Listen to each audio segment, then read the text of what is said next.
চিরাং জেলার সদর কাজলগাঁও জেলা প্যারেড গ্রাউন্ডে আজ মুখ্যমন্ত্রীর আত্মনির্ভর অসম অভিযান CMAA অধীনে কোকরাঝাড় লোকসভা সমষ্টির অন্তর্গত চিরাং জেলার সিদলি চিরাং ও বিজনি এবং কোকরাঝাড় জেলার বাউখুংরি দোতমা গোসাইগাঁও কোকরাঝাড় ও পর্বতছড়া বিধানসভা এলাকার মোট ৩,৯৩০ জন যুবক যুবতীর হাতে প্রথম কিস্তির ৭৫,০০০ টাকার চেক তুলে দেওয়া হয়। অনুষ্ঠানে মুখ্য অতিথি হিসেবে উপস্থিত ছিলেন অসম সরকারের মন্ত্রী জয়ন্ত মল্ল বড়ুয়া। তিনি বক্তব্যে বলেন, মুখ্যমন্ত্রী হিমন্ত বিশ্ব শর্মার আত্মনির্ভর প্রকল্পের মাধ্যমে বহু যুবক যুবতী কর্মসংস্থানের সুযোগ পাচ্ছেন।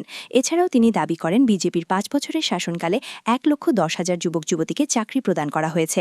মন্ত্রী আরও জানান, ভবিষ্যতে অসমে পুনরায় বিজেপি মিত্রজোটের সরকার গঠিত হলে আগামী ৫ বছরে ১৫ লক্ষ যুবক যুবতীকে এই প্রকল্পের আওতায় এনে পুনর্বাসনের ব্যবস্থা করা হবে।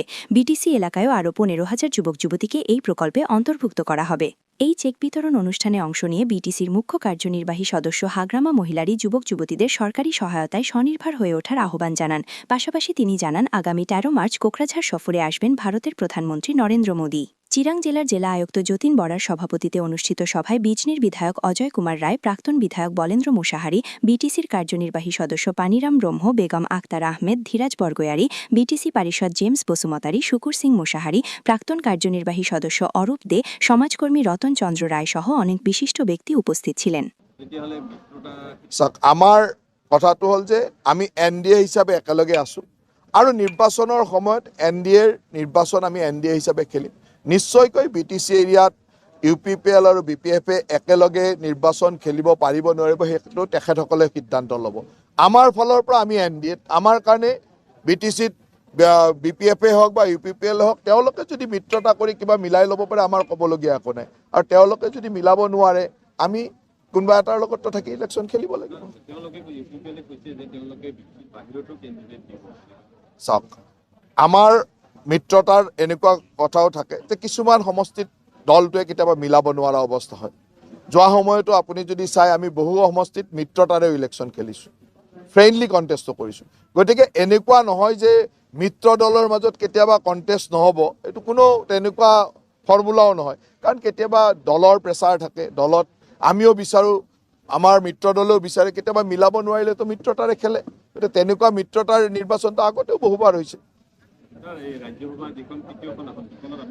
ৰাজ্যসভাৰ ৩খন আসনতে আমি NDA বা আমাৰ দলে প্ৰাৰ্থিত্ব প্ৰদান কৰিব আৰু আমি ৩খন আসন এইবাৰ বিজয় লাভ কৰিম।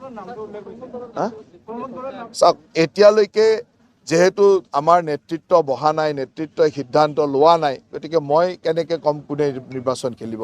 নিৰ্বাচনৰ কাৰণে নেতৃত্ব যি প্ৰাৰ্থী বা নেতৃত্বই সিদ্ধান্ত লৈ পেলাই প্ৰাৰ্থী কোন হ'ব তাক ঘোষণা কৰিব আৰু তাৰ লগে লগে আপোনালোকে গম পাব কোন প্ৰাৰ্থী হ'ব। ধন্যবাদ। কিছু দিছে নাই? আজি নতুন কথা নহয়, আপোনালোকে চবে শিক্ষিত মানুহ, চবে বুজি পায় এই আঁচনিটো কিহৰ কাৰণে অসমত লোৱা হৈছে। আমাৰ CM ছাৰে সেই কথাটো চবে জানে। সফল কৰক, যেটো উদ্দেশ্য লৈ পেলাই CM ছাৰে এই আঁচনিটো লৈছে, আপোনালোকে চেষ্টা কৰক। সফল হ'লে নিশ্চয় আৰু অসম চৰকাৰৰ পৰা আৰু নিশ্চয় আৰু ইয়াতকৈ বেছি ভাল নিশ্চয় আঁচনি আপোনালোকে পাবলৈ সক্ষম হ'ব। তো কথা সেইটোৱে, মই বেছি নকম। আমাৰ CM ছাৰে অহাৰ কথা আছিল, বেলেগ প্ৰভাৱ থকাৰ কাৰণে আমাৰ মুখ্যমন্ত্ৰী ডাঙৰীয়াই অসমৰে কেবিনেট মন্ত্ৰী জয়ন্ত মল্ল বৰুৱা ডাঙৰীয়াক পঠাই দিছে। তো বহুত কথা আছে, আপোনালোকক জনাব, মই দেৰি নকৰিম।